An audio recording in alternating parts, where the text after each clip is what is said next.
Radhe Krishna friends, आपका दिल से स्वागत है हमारी और आपकी चैनल आइडियल मेमोरियल प्रोफिशिएंसी पे, जहां पर आपके सारे टॉपिक्स की अंडरस्टैंडिंग होगी crystal clear and I will try my best for that. क्योंकि अगर किसी भी चीज़ को अच्छे से समझा जाए तो उसे याद रखना थोड़ा आसान हो जाता है। So without wasting much time, let's get started. Hello welcome back. हम कंटिन्यू कर रहे हैं सेकेंड एफोरिज्म को। सेकेंड एफोरिज्म क्या है, सबसे पहले तो ये देख लेते हैं।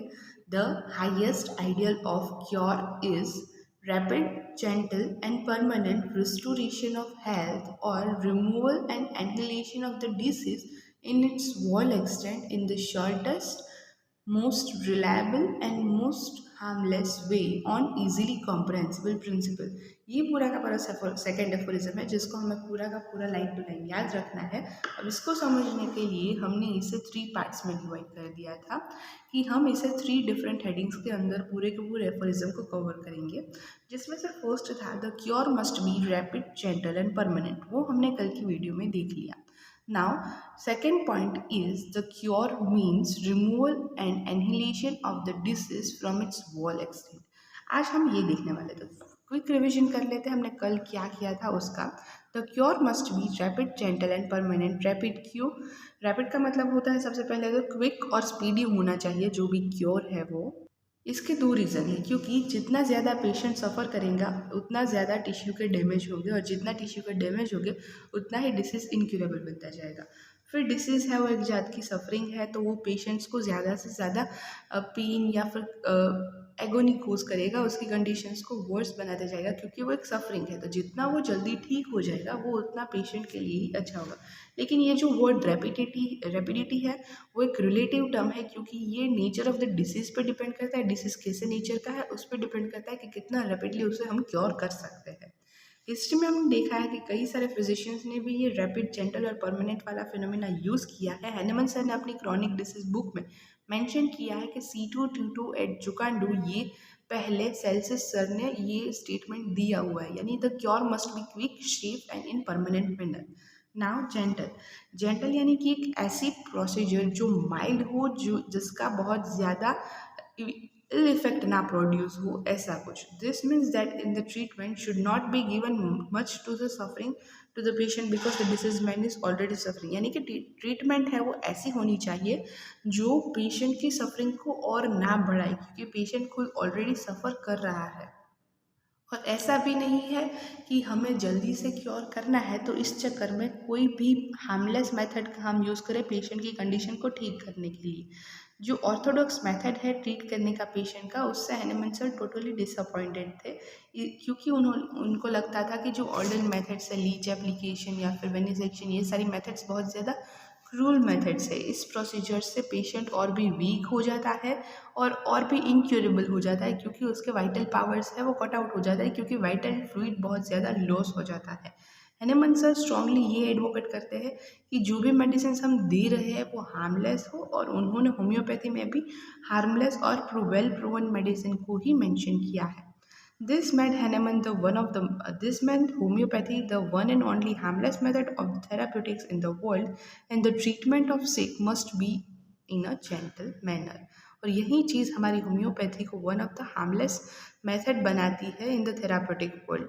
फिर बात आती है परमानेंट मैनर की, यानी कि क्योर ऐसा होना चाहिए जो परमानेंट हो, टेम्पररी रिस्टोरेशन हेल्थ का है, वो सफरिंग को दूर नहीं करता किसी भी पेशेंट की, और वो क्योर भी नहीं कहलाता। क्योर क्या है? वो एक अल्ट्रेशन है already Altered state of health का, जिसे हम फिर से नॉर्मल स्टेट में ला रहे हैं। This should be done in a permanent manner. और क्योर है वो कैसा होना चाहिए? परमानेंट मैनर में। पेलिएशन और सप्रेशन जैसी चीज़ें हमारी आइडियल नहीं होनी चाहिए। And every homeopathic practitioner who understands the art of healing knows the symptoms which goes off according to Hering's law of cure and removed permanently। जो symptoms है वो कैसे वैनिश होते हैं according to the Hering's law of cure। Hering's law of cure क्या state करता है? Symptoms disappears in the following manner: first from above downward, second from within outward, third from most important organ to least important organ, fourth in the reverse order of appearance of symptoms. तो यहाँ तक बात हुई first point की the highest ideal of cure is rapid, gentle and permanent. Now restoration of health or annihilation, removal and annihilation of the disease in its whole extent. This is the second point. So ये हमारा आज का topic है. So without wasting much time, let's get started. In the second context, we read the removal and annihilation of the disease in its whole extent. यानी कि ये point में हम देखते हैं कि कैसे हम रिमूव करते हैं या फिर कैसे हम पूरा का पूरा डिस्ट्रॉय करते हैं डिसीज को इन इट्स वॉल एक्सटेंट, यानी पूरे के पूरी टोटलिटी ऑफ सिम्टम्स को रिमूव करवाना. It is a holistic concept. ये एक होलिस्टिक कॉन्सेप्ट है. For example, removing the hemorrhoids, the constipation, the skin disease, or the local manifestation or particular type of disease, or even the removal of group of symptoms does not mean the restoration of health. यानी कि सिर्फ haemorrhoids को remove कर देना या फिर सिर्फ constipation को रिमूव कर देना या फिर स्किन डिसीज को, लोकल मैनिफेस्टेशंस को या फिर पर्टिकुलर टाइप ऑफ डिसीज को रिमूव कर देना या फिर सिर्फ ग्रुप ऑफ सिम्टम्स को रिमूव कर देना, इसका मतलब रिस्टोरेशन ऑफ हेल्थ नहीं होता. If the removal of symptoms is not followed by restoration of health, it cannot be called cure. अगर removal of symptoms हो रहे हैं, यानी सारे symptoms remove हो रहे हैं और उसके बाद भी health restore नहीं हो रही है, तो कोई भी चीज़ है जो छूट रही है. It is not called cure. So listen again. If the removal of symptoms is not followed by a restoration of health, it cannot be called cure. We learned in the first aphorism that the sole duty of the physician is to cure the sick. हमने first aphorism में देखा कि जो soul duty है physician की वो क्या है? To cure the sick. We learned in the first aphorism that the sole duty of the physician is to cure the sick.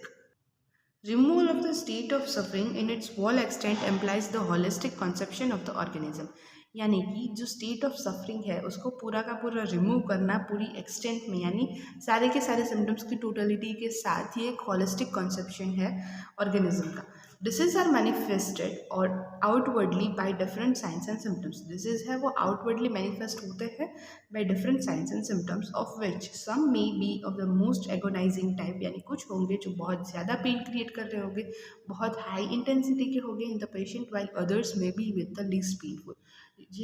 और बाकी के जो है वो हो सकते हैं कि कुछ कम पेनफुल हो. But every symptom indicates a deviation from the state of health. लेकिन हर एक साइन और सिम्टम क्या इंडिकेट करता है? The deviation from the state of health. Hence, each and every symptoms has to be removed in its whole extent in order to cure the disease. और इसीलिए क्योंकि हर एक सिम्टम इंडिकेट करता है state of deviation of the health, तो हमें हर एक symptom को क्या करना है? रिमूव करना है पूरी की पूरी एक्सटेंट में in order to cure the disease. So ये बात हुई पूरे के पूरे सेकेंड पॉइंट की. थर्ड पॉइंट भी इसी वीडियो में कवर कर लेते हैं. तो हमारा थर्ड पॉइंट है जो क्योर है वो फिर हम दे रहे हैं वो कैसा होना चाहिए? The cure must be shortest, based on most reliable, most harmless and easily comprehensible, यानी कि अंडरस्टैंडेबल लॉज एंड प्रिंसिपल. तो पहले देखते हैं शॉर्टेस्ट के बारे में. शॉर्टेस्ट यानी कि the way to cure the disease should be shortest. जितना जल्दी हो सके उतना हमें क्योर करना है, लेकिन जो रास्ता है क्योर करने का वो भी जितना हो सके उतना छोटा हमें रखना है. The way to cure the disease should be shortest. It is the only possible by application of most similar remedy, the simillimum one at a time. और ये तभी पॉसिबल होगा जब हम अप्लाई करेंगे one of the most similar remedy. जो similimum है, best similimum find करके उसको देंगे, तभी एट अ टाइम पे हमें फटाफट रिजल्ट मिलेंगे. जो वे है वो शॉर्टेस्ट होगा. Now, harmless. Cure should be affected in the most harmless way. जो क्योर है वो कैसा होना चाहिए? मोस्ट हार्मलेस वे में होना चाहिए. The treatment should have no side effects. Treatment के कोई भी साइड इफ़ेक्ट्स नहीं होने चाहिए. एलोपैथी में क्या प्रिंसिपल है? जिसके कोई साइड इफ़ेक्ट्स नहीं उसके इफ़ेक्ट्स भी नहीं. तो इसीलिए जो भी दवाइयाँ एलोपैथी में ज़्यादातर दी जाती है उसके इफ़ेक्ट्स के साथ साथ लॉन्ग टर्म में या फिर कभी कभी शॉर्ट टर्म में अगर वो हाई डोज में हो तो उसके साइड इफ़ेक्ट्स आने लगते हैं. तो ऐसा नहीं होना चाहिए कि ट्रीटमेंट से साइड इफेक्ट आए, इसलिए हार्मलेस वे में हमें क्योर देना है. For example, a mode of treatment which causes the damage to of heart in order to cure a simple fever can not be preferred as an ideal cure. अगर हम example में देखें तो जो मोड ऑफ ट्रीटमेंट है जो heart को damage कर रहा है in order to cure simple fever, यानी सिंपल फीवर है उसको क्योर करने के लिए हार्ट में डैमेज पहुंच रहा है, तो ये इसको हम आइडियल क्योर नहीं बोल सकते. नाउ मोस्ट रिलायबल, तो रिलायबल कैसे? The procedure adopted by the physician must be reliable. तो जो प्रोसीजर फिजिशियन एडोप्ट कर रहा है जिससे वो पेशेंट को क्योर कर रहा है उस पर हमें भरोसा आना चाहिए। The physician must be the process used by physician must be reliable, यानी उस पर हम भरोसा कर सके वो ऐसा होना चाहिए। The principal which governs the method of therapeutics should also be reliable. ऐसे प्रिंसिपल्स जिसके यूज से हम थेराप्यूटिक्स में देख रहे हैं, थेराप्यूटिक्स को यूज़ कर रहे हैं, वो भी रिलायबल होना चाहिए। But the principle will be reliable only when they are fixed. और प्रिंसिपल है वो रिलायबल यानी विश्वास कर सके ऐसे कब होंगे? जब वो फिक्स्ड होंगे। अगर प्रिंसिपल्स ही चेंज होते रहेंगे तो हम उस पर भरोसा कैसे करेंगे, हम उस पर कैसे रिलायबल रहेंगे? तो इसीलिए प्रिंसिपल्स पे रिलाई करने के लिए वो फिक्स्ड होने ज़रूरी है। The ever changing theories should not be the basis of our treatment. जो एवर चेंजिंग थियोरीज है यानी कि जो एलोपैथी में के साथ हर नए डिजीज के साथ एक नई थियोरी आ रही है, तो ऐसी एवर चेंजिंग थियोरीज है should not be the basis of our treatment. ऐसी थियोरीज हमारी ट्रीटमेंट का बेस नहीं बननी चाहिए। Experience teachers that the law of similia is the only curative law. और एक्सपीरियंस के साथ साथ हिस्ट्री से लेकर अब तक हमें पता चलता है कि जो लॉ ऑफ सिमिलिया है वही एकमात्र क्यूरेटिव लॉ है। The similia similibus curentur is present in nature and nature is the most reliable and eternal. जो सिमिलिया सिमिलबस क्यूरेंचर है वो प्रेजेंट है नेचर में, और नेचर है वो मोस्ट रिलायबल चीज़ है और एटर्नल यानी एवर लास्टिंग ट्रूथ है। सिमिलिया सिमिलबस क्यूरेंचर एक नेचर्स लॉ है, मतलब नेचर का ही एक प्रिंसिपल एक लॉ है, और नेचर है जिस पर हम सबसे ज़्यादा भरोसा कर सकते हैं क्योंकि वो एटर्नल है, चेंज नहीं होने वाला है, वो ट्रूथ है। तो nature is the most reliable and eternal, but at the same time the nature's law is not totally safe to apply. लेकिन एट द सेम टाइम जो नेचर्स लॉ है वो क्या है, इतना सेफ भी नहीं है अप्लाई करने के लिए। Hence the physician of the past could not adopt in all the cases. और इसीलिए फिजिशियंस जो थे पास्ट के उसको हर एक केस में अप्लाई नहीं कर पा रहे थे। So Hahnemann molded this nature's law successfully and developed the homeopathy's law of cure. तो इसीलिए हैनेमन सर ने इस नेचर्स लॉ को सक्सेसफुली मोल्ड किया, शेप दिया, रीशेप किया और सक्सेसफुली डेवलप किया कि सारे होम्योपैथ्स है इसको यूज़ कर सके और इसको होम्योपैथिक लॉ ऑफ क्योर का नाम दिया। Homeopathic law of cure similar similibus curentur is based on nature's law, और होम्योपैथिक लॉ ऑफ क्योर है वो नेचर्स लॉ पे बेस्ड है। Hence homeopathic law is safer and unchangeable unlike allopathic theories. और इसीलिए जो होम्योपैथिक लॉ है वो अनचेंजेबल है, सेफ है और अनचेंजेबल यानी कि चेंज नहीं होता रहता है एलोपैथिक थियरीज के साथ साथ, वो अनचेंजेबल है और सेफ है। The physician should apply only well proven medicine. और फिजिशियंस को ऐसी ही मेडिसिन अप्लाई करनी है जो वेल प्रूवन है। तो the highest ideal of cure is rapid gentle permanent restoration of health or removal and annihilation of the disease in its whole extent in the shortest, most harmless, most reliable on easily comprehensible principles। तो अब बाकी रहता है सिर्फ और सिर्फ easily comprehensible principles, उस तक का हमने सब कुछ कवर अप कर लिया। The word comprehend means to understand. Comprehend का मतलब क्या होता है? समझ पाना, to understand. The last criteria of the highest ideal of cure explain by the Hahnemann is the most important of all of the theories.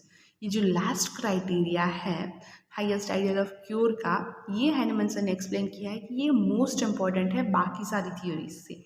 Hahnemann sees we cannot depend on this ever changing principles। Hahnemann sir कहते हैं कि हम ever changing principles पे depend नहीं कर सकते। We can not depend on ever changing principles. Man is a part of nature. Man क्या है? नेचर का ही पार्ट है। Disease are also caused by natural dynamic force called miasm. जो डिसीज है वो भी नेचुरल डायनामिक फोर्सेस से यानी मियाजम से कॉज हो रहे हैं। So the curative principle must be a law, a nature's law. So जो क्यूरेटिव प्रिंसिपल हम यूज़ करें वो भी कैसा होना चाहिए? कोई नेचर का ही लॉ होना चाहिए। तो समझिए हम इंसान क्या है? Part of this nature. हमारे अंदर जो डिसीज़ आ रहा है वो क्या है? कोई नेचुरल डायनामिक फोर्स है, मियाज़म, उससे ही डिरेंज हो रही है हमारी हेल्थ। और क्योर भी कैसा होना चाहिए? जो नेचुरल लॉ पे बेस्ड हम करें। तो in natural law is easily understandable even to a layman, और जो नेचर्स लॉ है वो इजीली लेमैन को भी समझ में आ जाता है कि ये तो हम सब ने सुना ही है कि जहर नुमारन जहर, यानी लोहे को लोहा काटता है, ये चीज़ें हमने सुनी हुई है। तो कुछ चीज़ें हैं वो हमने सुनी हुई है बेस्ड ऑन, मतलब वो तब पहले की बात है। ये जो प्रिंसिपल मैंने अभी बोले, जो वर्ड्स, वो पहले कि वो टोटली यूनिवर्सली एप्लीकेबल नहीं थे, लेकिन जो होम्योपैथिक लॉ ऑफ क्योर है वो हैनेमन सर ने इजीली मोल्ड कर दिया है कि वो यूनिवर्सली अब एप्लीकेबल है। तो this law similia similibus curentur is explain by Hahnemann in aphorism 26, और ये लॉ को सिमिलियर सिमिलिबस क्योरेंचर को हैनेमन सर 26th एफोरिज्म में एक्सप्लेन करते हैं।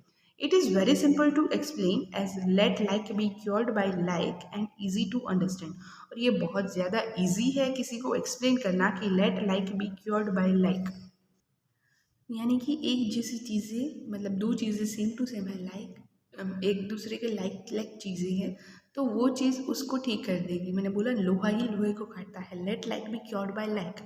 सो it is a very simple to explain. किसी को ये चीज़ एक्सप्लेन करनी हो तो भी बहुत ज़्यादा सिंपल है और ईजी टू अंडरस्टैंडेबल है, यानी हम भी इसे आसानी से समझ सकते हैं और किसी को आसानी से समझा सकते हैं। In short, we are employing the similar artificial medicinal forces to remove the natural disease force। यानी हम क्या कर रहे हैं, ऐसी सिमिलर आर्टिफिशियल मेडिसिनल फोर्सेस को एम्प्लॉय कर रहे हैं पेशेंट की बॉडी में, जो रिमूव करेगी नेचुरल डिसीज फोर्स को। ये हम पढ़ेंगे 28 और 29 एफोरिज्म में, मॉडस ऑपरेंडी में, तब आपको ये समझ में आ जाएगा कि ये क्या कहना चाह रहा है। तो in short, we employ the similar artificial medicinal forces to remove the natural disease force। The easily understandable homeopathic law can fulfill the dream of the highest ideal of cure। जो easily understandable homeopathic law है वो fulfill कर रहा है dream of highest ideal of cure को। The physician has to keep in mind that the cure is not an accidental one।